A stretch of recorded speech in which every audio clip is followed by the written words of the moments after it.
On the streets of New Orleans, messages of support for those on the front lines of the coronavirus. Medical staff barely have time to read the signs.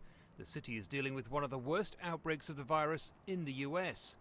Most of the rooms will have medical cots. The strain on local hospitals is so acute, a convention center will take in those with less severe symptoms. It tends to be what we call supportive care. And it's things like oxygen and getting out of bed and walking around and staying well hydrated. There aren't any specific medications that cure somebody of this illness. Despite testing both in labs and at roadside locations, the virus continues to ravage the city. Death rates per capita in the New Orleans area are outpacing those of New York City. Officials say hospitals will soon be at breaking point, and there's a severe shortage of essential equipment. We are continuing to try to get ventilators.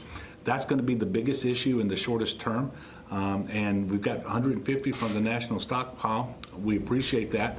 Nowhere near the number that we're ultimately going to need, however. Despite warnings, some religious leaders in the state continue to hold services. Pastor Landon Spradlin, who criticized hysteria over the virus, was in New Orleans for Mardi Gras, where he preached on the streets. After spending 8 days in intensive care, he died of COVID-19. It's thought he contracted the virus in New Orleans. In a city with high rates of heart disease, obesity and diabetes, the worst is yet to come.